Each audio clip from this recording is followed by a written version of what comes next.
In the tradition of Malcolm X, peace be unto you.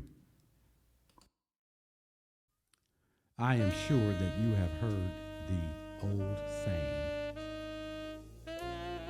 insanity is doing the same thing over and over again,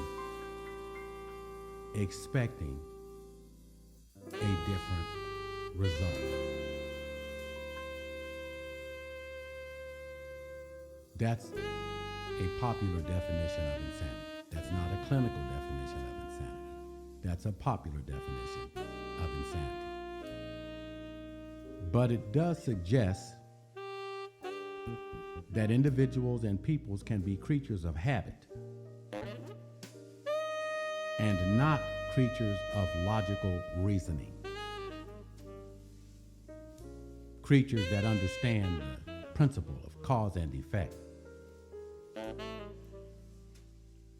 Why is it, for instance, that no matter where you go in the world, in the whole world, black people, and some people like to say people of color, are at the bottom of the social pyramid? Everywhere in the world, they are at the bottom in the South Pacific Islands. A few white men came there with a picture of a white man as Jesus, and that was the beginning of the end. And they're still praying to the image of a white man in the South Pacific. Why is it that black people are at the bottom in all the Latin American countries?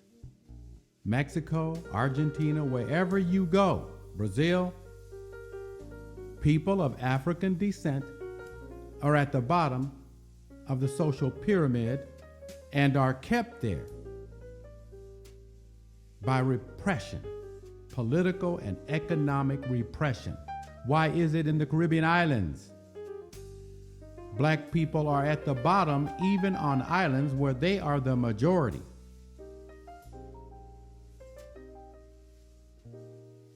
Why is it that black people are at the bottom of the social pyramid in India, the subcontinent, when they were in fact on the subcontinent thousands of years before Asians came down into the subcontinent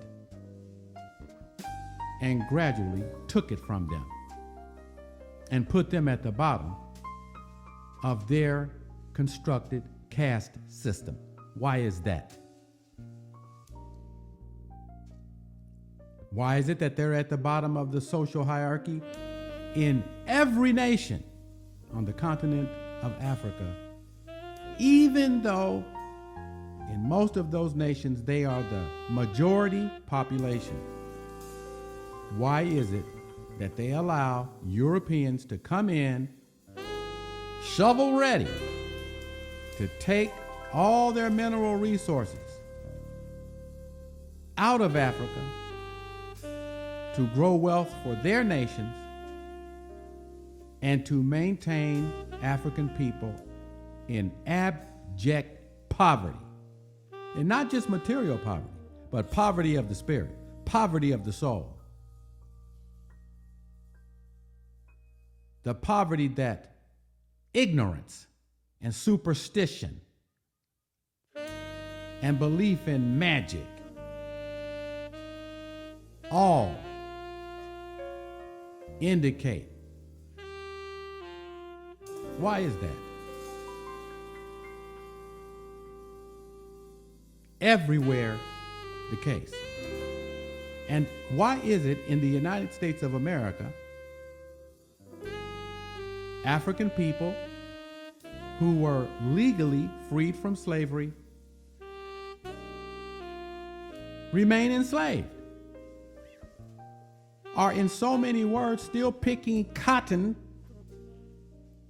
metaphorically speaking, growing wealth now from the slave master's children. Growing wealth for the slave master's children. Why is that?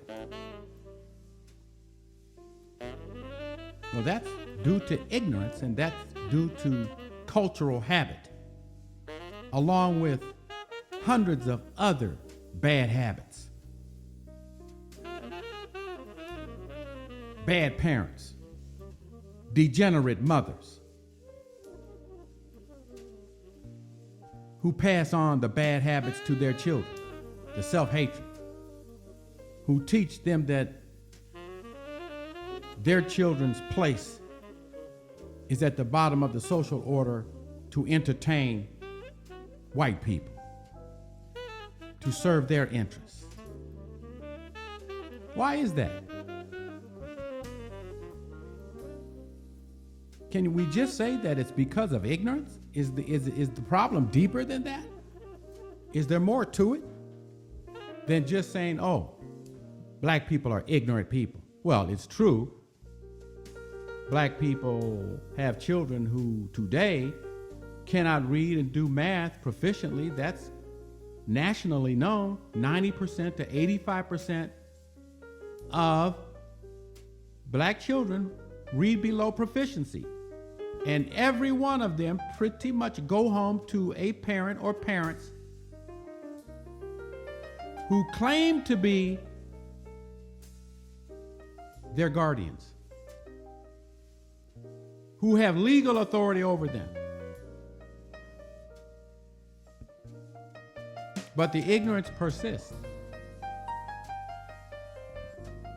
And you can see that clearly with your own eyes. It's in plain view. You don't have to go to a library to see it.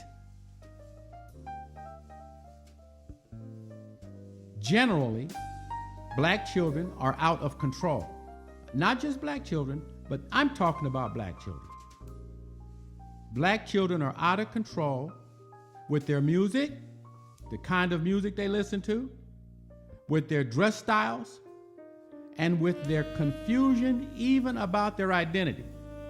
They're out of control with their gender identity confusion. They're out of control with regard to the respect that they do not show even to their parents, let alone to their peers. And the black parents who are at home are oftentimes as juvenile and immature as their children are, and thus are part of the problem. And you can't go to a church and think you're gonna find the solution to the problem, because you're not. The church has been around for over 100 years, and now we're back to that definition of insanity. And you have seen no difference, yet you expect a difference. The only difference you're going to see is that the kids are not sitting in the churches. And let me say this too. Westernized Christianity has not been effective in a natural or spiritual way for black children. And neither has the masjid. Neither has the masjid. Because if you go to all of the Arab countries where you have black people, the black people are at the bottom. You go to Misr, you go to Egypt, they're at the bottom. You go to Libya, they're enslaving black people. You go to Morocco, they're at the bottom. Because the Arabs are ethnocentric.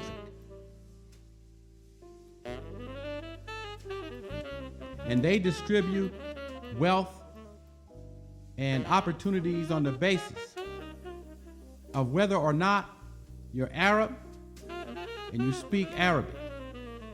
If you accept Islam, you can't speak Arabic. You can't read the Quran according to the Sunni Muslims.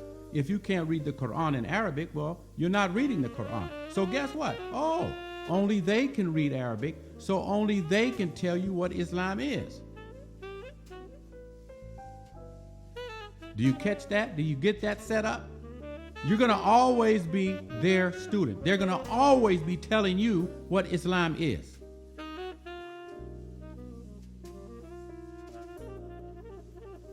The same with the Christians. You get to a certain level of education and they say, well, can you read Greek? Can you read Latin? Can you read, some of the other Christian languages? Aramaic? Oh, no, I can't. I can barely read English. Okay, well, you're just a student, and that's where you're going to stay. I don't care what denomination of Christianity you belong to. You go there, black people are at the bottom of those denominations. No, they are not treated equally. They will pat you on your little head like a puppy and let you tag along. The same with your politics. You are not equal in the Democratic or Republican Party with the white Democrats and the white liberals or the white Republicans. They will pat you on the head, and when it comes time to vote, they will say, get out there and encourage your people to vote. That's your role. You are not going to ever have leadership opportunities or responsibilities and be a balanced person in those political parties. Okay, so what's the stupid part of all this? Besides what I've just said. The stupid part is you do not have a spiritual orientation of your own, a real one, a spiritual orientation from God. You don't have that. Collectively, you don't have it. You're imitating hand-me-down stuff from the Bronze Age. And you don't know what that means.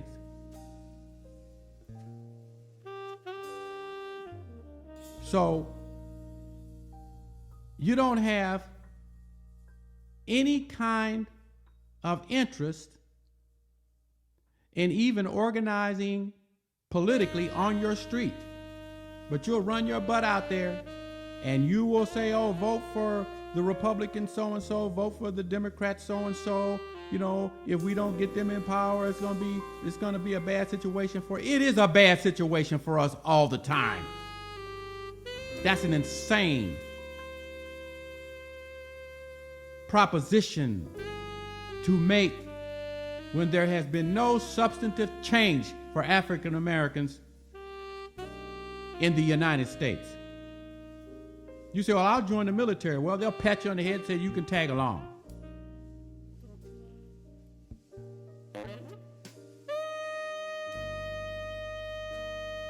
But this is the situation that black people in America are in. And much of it has to do with what we have failed to do, what we have become, and that's just imitators and worshipers of the white image. Worshipers of the white image have gotten us nowhere. So you get on YouTube and you think, oh, I'll have a YouTube channel and I'll make some money. I can monetize my subscribers and make some money. Please. Are you, what is going on in your mind? You think you can have a big business on YouTube. Do I need to go into detail why that won't happen? But I'll tell you what you won't do. You won't organize with 15 or 20 or 50 other African Americans and get your own computer platform and make your own YouTube. Make your own YouTube platform. 2 or 3 people started YouTube in San Francisco. They sold it for $1 billion to Google. Google bought them out because they didn't want all that free speech out there.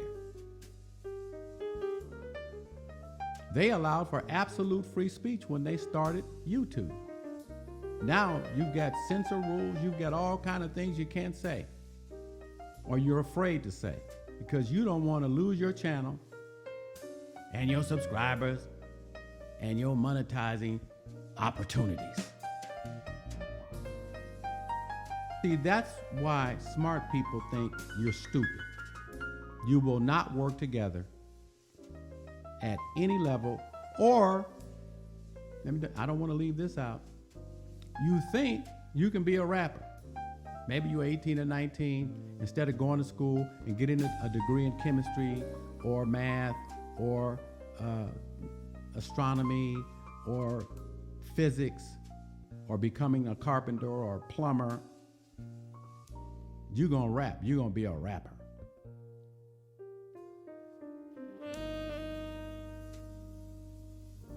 You're not thinking straight at all. You want to bling. You want to bling among a lot of people who are put out in front of you as though this is the road to success. They are people who are very unhappy, very empty, and very, very perverted. But you don't see that. You just see their videos and the glamour and the bling bling. And so you're not making good decisions for yourself. And so you waste 10, 15 years of your life, and then it's too late.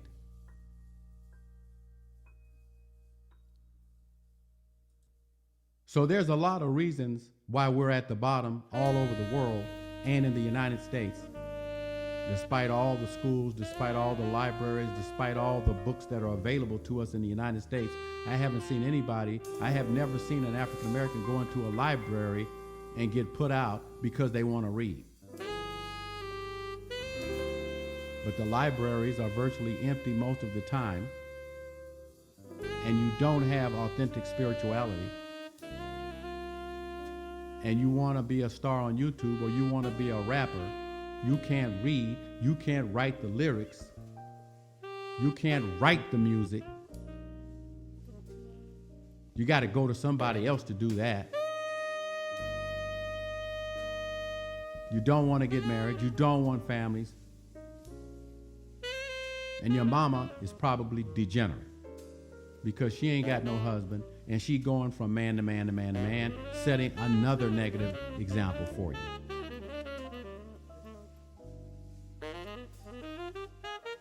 And don't go to the preacher.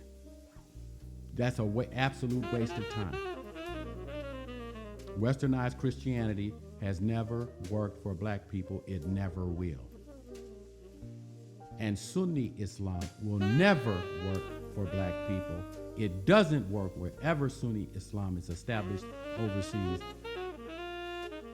You can be a Muslim. You can make your prayers. No one's going to bother you. But they're just going to pat you on the head. You don't know Arabic. How are you going to know Arabic? You don't know English. You can't speak English. You can't write English. How are you going to be a Muslim? How are you going to make shahada? And you don't know Arabic. And even if you did, they'd still find ways to keep you at the bottom. And that's just the truth. I'm telling you the truth. Maybe if you go to Nigeria, you might have a slightly different experience. But you're not going to Nigeria because you can't even read and write English.